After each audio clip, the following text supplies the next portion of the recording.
You cross the threshold, and without a word, the current in the air bends. It is not loud, it is not violent. It is a slow tightening, like an unseen hand closing around the room's pulse.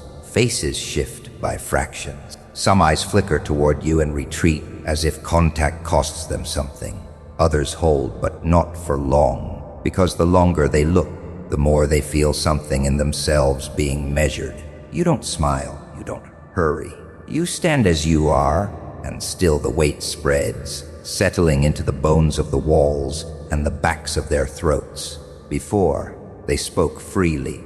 Laughter tumbled without self-consciousness. Voices overlapped in careless rhythm. Now there is a pause, not silence, but a quieter kind of noise. The kind that pretends not to notice the change, yet cannot deny it. They feel it in the way they shift their posture, in how their words suddenly come slower, more deliberate, as if they must pass through some invisible filter you brought with you. You did not ask for their restraint. You did not ask for anything at all. But your presence rearranges the order of things, whether they want it or not. It is not charm. Charm seeks. It is not intimidation. Intimidation pushes. This is something older, rooted in the quiet gravity of someone who has walked through rooms far colder than this one. You have seen the moments when people turn on each other to survive. You have learned that the loudest voice is often the most desperate, and the stillest figure is the one holding the sharpest truth. Somewhere along the way, that truth began to seep from your skin, carrying with it the weight of an unspoken warning. Here is someone you cannot easily move. They won't call it fear, though some will feel it like a shadow brushing the back of their mind. Others will name it respect, though they cannot point to a reason why you deserve it. The truth is more precise than either. You are not bending them to your will. You are simply holding your ground in a way that exposes how easily they abandon theirs. And they know, whether they admit it or not, that you see it. That is the part they can't shake. Some will resent you for it. They will imagine you plotting, reading their thoughts, pulling strings you never touched. They will whisper to each other that you must be dangerous, because they feel different in your presence and cannot explain why. But you do not need their explanations. You are not here to be understood. You are here because you walked in. And for them, that is enough to alter the air. Every step you take in this space becomes a kind of statement, though you never intended to make one. Your stillness becomes a mirror, and in that mirror, they see their own shifting shapes, fragments of doubt, flashes of envy, brief surges of submission. You carry none of it, yet you cause all of it.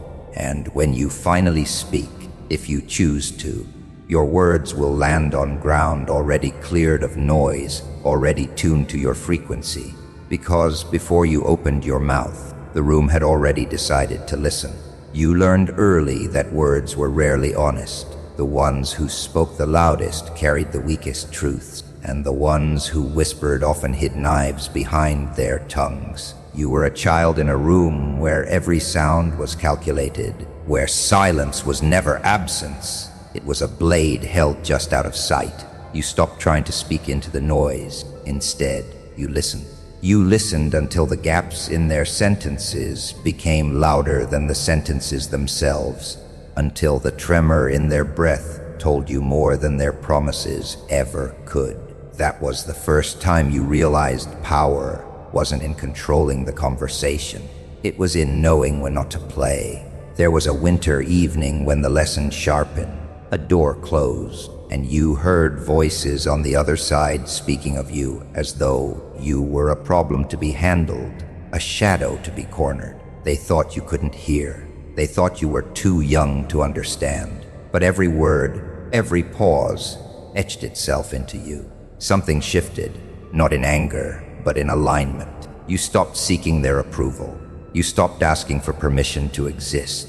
That was the night you began building the quiet fortress inside yourself. You learned the architecture of people like a map, the way their eyes flickered when they lied, the sudden stillness when they were afraid, the compulsive need to fill silence with anything that would keep them from hearing themselves think. You didn't call it strategy then, but it was. You collected their tells, their weaknesses, the hidden levers that moved their action.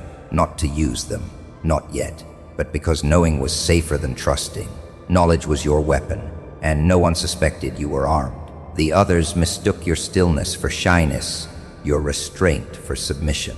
They didn't see that you were cataloging every fracture in their armor, every shift in their tone. You could see the future in the smallest twitch of a jaw or the way a hand lingered a second too long on a table. You didn't announce these visions. You let them unfold exactly as you had seen them. Silent proof that your perception was a kind of prophecy. There were moments you wanted to abandon this vigilance, to lay down the burden of awareness, but you couldn't. The world you knew did not forgive the unguarded. To survive there, you became less a participant and more a watchtower, unblinking, patient, higher than the chaos below. Over time, this vantage changed you. You no longer reacted to threats, you anticipated them. You no longer feared betrayal, you saw it forming long before it arrived. And so, without ceremony, without any moment you could point to as a beginning, you became untouchable. Not because you were stronger, but because you were impossible to catch unaware. Your silence stopped being a shield and became a force in itself. Those who once spoke over you now measured their words in your presence, unsure of what you saw, unsure of what you knew.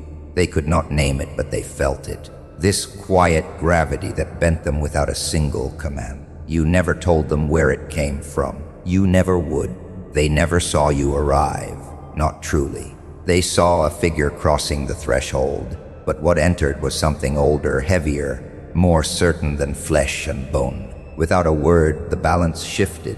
The noise in the room did not stop, it fractured. Laughter thin, words tangled in throats. You didn't stand taller, you didn't push forward, yet you were suddenly the highest point in the space. They pretended not to notice, but their bodies betrayed them. Spines adjusting, eyes flicking, the faint tightening of jaws. You said nothing because nothing needed to be said. They had already given you the floor. It was not the kind of authority that came from titles or bloodlines or the slow climb of ambition. You had not earned it in their eyes because they never saw the currency you paid with. Years of stillness while storms raged around you. Years of watching predators devour each other and learning which parts of the carcass they left untouched. This crown, this thing they swore must have been forged for you, wasn't gifted. And it wasn't stolen. It appeared the way shadows appear when the light knows where to bend. They think you plan every move, that you measure the length of every silence, craft each glance like a blade. But they're wrong. What they mistake for strategy is simply the absence of desperation. You do not fill the air with noise to prove you belong. You let the silence prove it for you. This is the part they cannot imitate. No matter how they try to counterfeit your presence, influence clings to you because you are unmoved by its weight, as if the crown was never placed but grown into your very skull. And yet, they resent you for it, not because you've taken anything from them, but because you reveal the fragility of what they worship. They bow to positions, to applause, to signatures on paper. You carry something they cannot purchase, gravity without permission. It unsettles them because power is supposed to be chased, fought for, bloodied over. Yours simply exists. That makes it dangerous. That makes you dangerous. But danger attracts. Even those who whisper against you cannot stop orbiting closer, drawn into your quiet field. They bring offerings without knowing why. A seat at the table, a deferential tone, a glance of respect when they think you're not looking. They think they're giving you power, but in truth, they're only recognizing what was already there. The uninvited crown doesn't need their recognition, yet it collects it all the same, piece by piece, until the shape becomes undeniable. You never asked for their trust. You never asked for their fear, but now both kneel before you. and you understand the quiet cost. The crown is invisible to most, but you feel its cold rim every time a gaze lingers too long. You wear it not out of pride, but because removing it would be impossible without tearing away part of yourself. And so you stand unmoving, while the world rearranges itself around you, unaware that their deference is not your victory, only their surrender. They are always there, in the corners of the room where the light doesn't quite reach, in the pauses between other people's laughter, in the weight that presses against the back of your neck when you're not looking. You feel them before you see them, if you ever see them at all. The Watchers, not the kind that announce themselves with questions or gestures, but the kind who observe without blinking, mapping your movements, dissecting your stillness. Their silence isn't absent, it's a blade, and it has been drawn. They study the way you hold a glass, the way you hesitate before speaking, the way the air rearranges itself when you arrive, and whether that rearrangement bends to their favor or crushes their confidence. Some are curious, some are threatened, some want to wear your skin like armor, thinking if they can replicate your posture, your gaze, they might inherit the gravity that seems to orbit you. Others watch for weakness, not to understand you, but to unravel you. You can feel their calculations, their quiet predatory patience. They don't rush. Predators like this never rush. Before, you might have mistaken them for friends, allies, admirers. You might have shared truths you thought were harmless, not realizing how quickly truth can be weaponized in the wrong hands. But now you know better. You've learned that attention is never free. It is a form of currency, and the ones who spend it on you will demand something in return. Sometimes loyalty, sometimes obedience, sometimes your destruction. You have felt the sting of misplaced trust before, the way a hand you thought was steady could, with one subtle shift, push you over an edge you didn't know you were standing on. So you meet their gaze when you choose to, not to challenge, but to remind them that the darkness they think they own is not theirs alone. You have walked through longer nights than they have. You have seen eyes far older than theirs, eyes that didn't blink even when the world ended in silence. There is no surveillance that can frighten you now, no shadow they can claim that you haven't already turned into a shelter. They may think they are the ones assessing you, but what they fail to understand is that you have been reading them since the moment they entered your orbit. Every shift of weight, every micro-expression, every fracture in their mask. The Watchers don't yet realize that they've already given you more than you've given them. Their fixation is a confession. Obsession is a leash, and it wraps tighter the longer they stare. You can feel it, the unspoken admission in their eyes, that they don't know whether they want to be you, own you, or destroy you. And perhaps that uncertainty is their undoing, because while they are watching, you are waiting for the moment they forget that presence can be more dangerous than action, that silence can be sharper than any spoken threat. You don't hide from them. You let them watch, because power is not about avoiding the gaze. It's about making sure that when their eyes finally close, they still see you. You never spoke first. You never needed to. When you entered a room, words bent around you like water splitting against stone.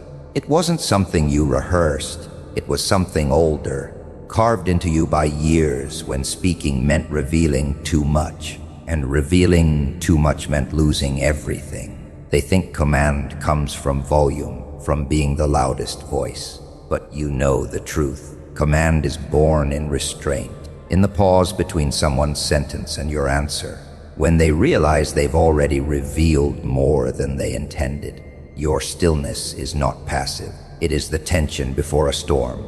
People mistake your silence for patience, but it is calculation, the kind you don't even have to think about anymore. You read the tremor in a hand, the falter in a breath, the way a gaze tries to hold yours and fails. You've become fluent in the language of hesitation, and that fluency makes others uneasy. They can't hide their tells from you. not because you expose them, but because you simply don't look away. When you speak, it's never rushed. Your words arrive late but strike with precision, like an arrow that's been loosed long before they knew you drew the bow. You learned this from betrayals, each one a lesson in how power isn't taken in the moment, but in the setup before it. You don't push, you wait, and in the waiting, they collapse into your rhythm, mistaking it for their own choice. You don't fill silences, you make them vast. You let people drown in the echo of their own voices until they cling to yours as if it were a rope. That's when they listen, not because you demand it, but because they feel the weight of what will happen if they don't. This is the unspoken threat in your presence, not violence, not rage, but the unbearable awareness that you see them entirely. You move deliberately, as if every gesture is an omen. Turning your head becomes an act of dominance. Holding eye contact becomes a contract they can't break. You learned long ago that to control a room, you don't have to occupy every corner. You have to make the space you occupy feel like the center of gravity. Even those who resent you can't resist adjusting themselves around you. They tell themselves you've studied influence, as if your presence is a learned trick. They never consider that you are simply a line. Every thought, every word, every movement carries the same frequency, and that consistency is something most people have never experienced in another human being. It unsettles them because they can't find the fracture, the contradiction, the mask. You are the same whether they're watching or not, and that makes them question what you know that they don't. You carry the anatomy of command in your gaze, in your refusal to be hurried, in the way you make others feel the weight of their own words before you decide to answer. This is not performance. It is the natural state of someone who has outgrown the need for validation, who has learned that the loudest presence in the room often belongs to the one who speaks last. And so you wait, not because you must, but because time itself waits with you. They never warned you that the crown, whether you asked for it or not, would grow teeth. That the same presence that silences a room would also build walls between you and the people who once swore loyalty. You don't raise your voice. You don't make demands, yet they begin to see you as something above them, beyond them. They call it respect.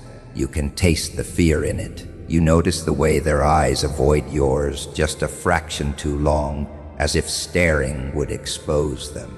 And maybe it would, because you've learned to read the tremors in their words, the falter in their breath, the calculations behind their smiles. They feel naked under your gaze, so they wrap themselves in distance. You didn't choose this solitude. It arrived like a shadow you couldn't shake. At first, you thought it was the natural course of growth, the inevitable shedding of people not meant to walk your path. But this is different. This is exile dressed as reverence. You see it in the way they speak about you when they think you can't hear, the half-truths, the invented motives, the whispered myths that reduce you to a symbol they can contain. They strip away your humanity because it's easier to fight a figure than a person, and you let them because correcting them would mean kneeling down to meet them where they are, and you've outgrown that posture. The price is not loneliness,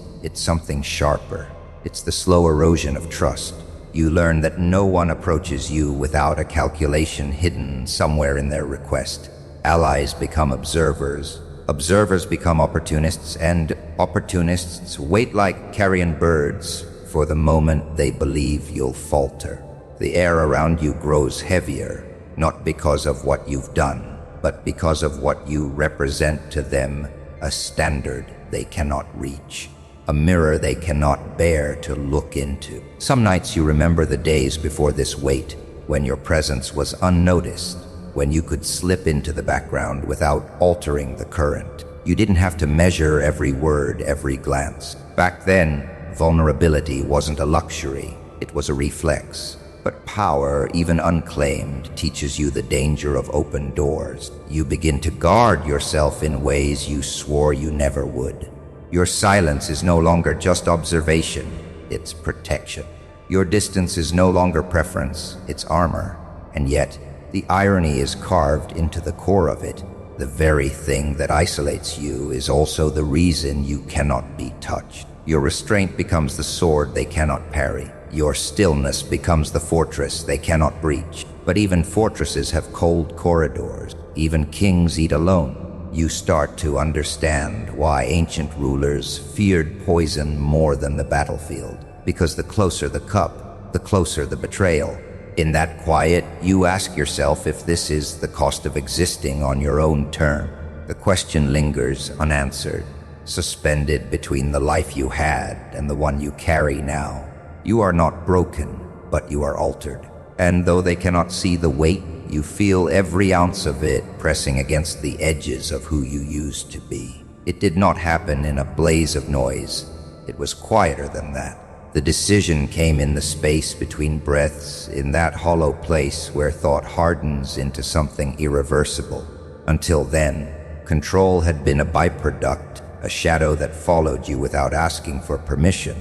You wore it unknowingly, like a scent you couldn't smell but everyone else could. But that day, no, that moment, something inside you shifted. Someone's words cut deeper than they should have. A look, a lie, a betrayal so small it could almost be dismissed, except it wasn't small. It was the fracture that let the cold in. And once you felt that cold, you knew the time for unintentional rule was over. The crown had always been there, unclaimed, suspended in the air above you like a relic waiting for the right hands. You had pretended not to see it, telling yourself you didn't want it, didn't need it. But pretending not to see a weapon does not make it harmless. It only ensures it will be taken by someone else, and in that instant, you understood what they would do with it. If you kept turning away, you saw the chaos they would summon, the way they would twist the order you carried so effortlessly. So you reached out, not with greed, not with desperation, but with the steady certainty of someone who has finally stopped lying to themselves. The room was different now, the air denser. Even your silence changed shape. It was no longer a passive stillness. It was the pause before the blade falls, the wait before the tide shifts. People felt it before they understood it. Their eyes searched yours for the old version of you, the one they could misread, underestimate, play games with. But that version was gone, stripped away in the space of a heartbeat. In its place stood someone who didn't just carry control, they wielded it. You didn't need to announce it. Power announced itself. It seeped into the smallest movements. How you listened without blinking. How you let their words hang in the air long enough for their own doubts to eat them alive. Your presence no longer merely altered the atmosphere. It dictated it. They could either breathe it in or choke on it. And yet, this was not domination for its own sake. This was reclamation, the silent retrieval of something that was always yours, hidden under layers of reluctance and restraint. You thought of ancient gates sealed for centuries, holding back waters that could drown entire empires. The lock had been broken. The flood would come, but it would be yours. Those who once moved freely around you now kept their distance, as if the invisible boundary had been redrawn in fire. They didn't know the cost you paid to step into this space. They didn't see the battles fought in silence, the nights where you weighed the price of power against the comfort of invisibility. But they felt the result. They obeyed it. The crown was no longer suspended above you. It rested in your grasp, heavy, deliberate, impossibly quiet. And in that stillness, you understood the truth. You never had to ask for control. You only had to decide you would no longer leave it unattended. You learned long ago that the world bends, not when someone shouts, but when someone refuses to flinch. Power is not the crown they place on your head. It is the refusal to bow, even when the air is thick with demands, threats, and unspoken ultimatums. You have seen how quickly voices rise when your silence makes them uneasy. They mistake it for hesitation, then for arrogance, until the truth burns through their assumptions. They are not waiting for your words. They are orbiting your stillness, Once you filled the silence, desperate to prove you belong. You explained yourself. You defended what did not need defending. And every word you spoke was taken, twisted, stored as a weapon for later. That was before. Now you let their questions hang unanswered, their accusations rot in the open air. You've learned that nothing terrifies the restless more than a presence that refuses to be pulled into their chaos. Your stillness is not absence. It is dominance without declaration. The throne you sit on was never built by you. It rose beneath you because you stopped stepping aside. People will tell you power is something you seize, but the truest kind is something you attract by becoming immovable. The silent throne is an ancient law, older than kings and empires, an unspoken contract between the unshakable and the desperate. They come to you for guidance, for judgment, for permission they can't admit they seek. And when you give them nothing, they give you everything: their tells, their fears, their loyalty, their rage. But the silent throne has its shadows. Influence without asking invites worship and rebellion in equal measure.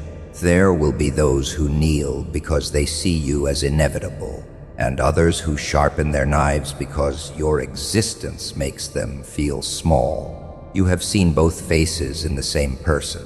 Betrayal doesn't arrive like thunder. It drips in slowly, like water through stone. And yet, even betrayal becomes powerless when you stop needing anyone to stay. In the beginning, you feared the isolation. Now you see its value. Distance gives you clarity. From the throne, you see patterns others miss. The way a friend's smile tightens when you speak. The way an enemy averts their eyes when they think you're watching. Every gesture, every silence, every slip is information. You do not chase, you do not warn, you simply remember. And when the moment comes to act, you do not announce it. You move like shadow across a wall, present, undeniable, impossible to catch. Your authority is not loud because it does not need to be. The storm doesn't tell the trees it's coming, it just arrives and they bend. The world will never stop testing you, but you no longer measure yourself by their tests. You have learned the final truth. Control is not the ability to move people where you want them. It is the refusal to be moved when they push. The silent throne is not about ruling. It is about remaining. And in your presence, even the loudest forces quiet themselves because they know you will still be here when their noise is gone.